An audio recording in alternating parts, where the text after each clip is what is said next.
So guys, we're going to go into how to assess a blood pressure. What a blood pressure is, there's two numbers to it. There's a systolic pressure, which is the top number, and a diastolic pressure, which is the bottom number. And so textbook definition, or a textbook blood pressure for an average adult is going to be 120 over 80 millimeters of mercury.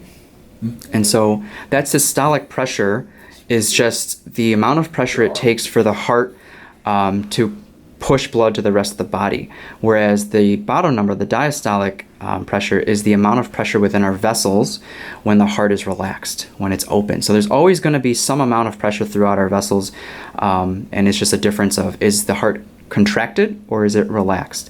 And so a couple of things that we need in order to assess a blood pressure: we need our stethoscope, and we need a blood pressure cuff, and with that, with the blood pressure cuff, we have the cuff, the balloon that we're going to use to inflate the cuff. We have the sigmometer, which we'll actually go into on how to, when we actually measure the blood pressure. But let's start with the stethoscope.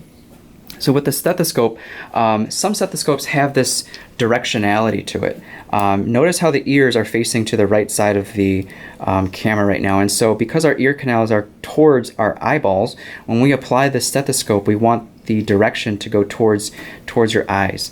And when you apply the stethoscope on, we want to double check that the bell is on the right side. So there's two sides. There's a small side, there's a large side. We're going to stick to using the large side. And once the stethoscope's on, you can tap a couple times to the bell, to the large side, and see if it's loud enough. If it's not loud, try rotating the stethoscope and see if that helps. And so we want it to be on the right side, the large side, for the blood pressure. And when we eventually hold the stethoscope bell onto the center of the elbow crease right here, I love the way how Dee's holding it. He's using the two fingers. He slid the two fingers onto the diaphragm, because if we used our thumb right here, we run the risk of hearing our own pulse.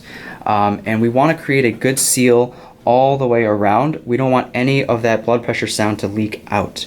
And so once you've correctly handled everything, there's a lot of pieces to hold. We're going to clip the sphygmometer onto the blood pressure cuff. This free hand is eventually going to be used to pump up the sphygmometer. Right now, I'm actually going to hold this for you so the camera and you can see it. But we want to pump it up to a pressure that essentially creates a tourniquet. We don't want any circulation to come through Kimberly's veins right now. And so right now it's about 200. We're going to slowly open the valve to the point where it's decreasing this fast.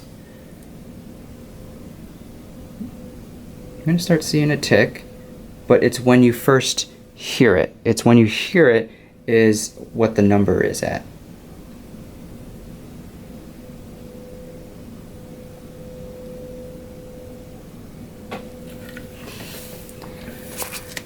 And so the first moment you heard it, not when you saw it tick, the first moment you heard it is the systolic number. And what number was that? 100. 100.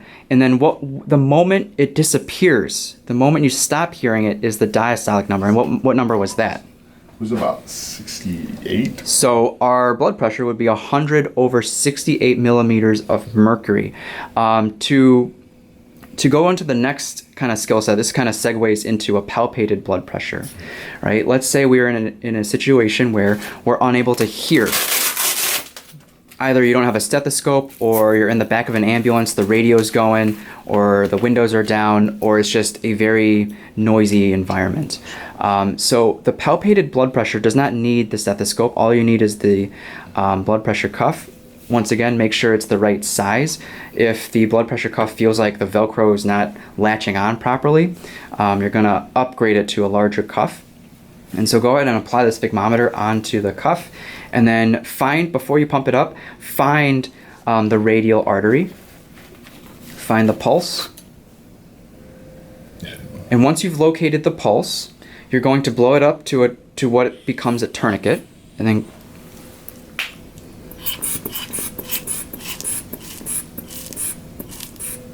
great. Now at this point, do you feel anything right here? No. We shouldn't, right? Because it's a tourniquet. And so go ahead and open it up very slowly to the point where it's decreasing that slow. Good. And the moment it comes back, the pulse comes back, is her systolic number.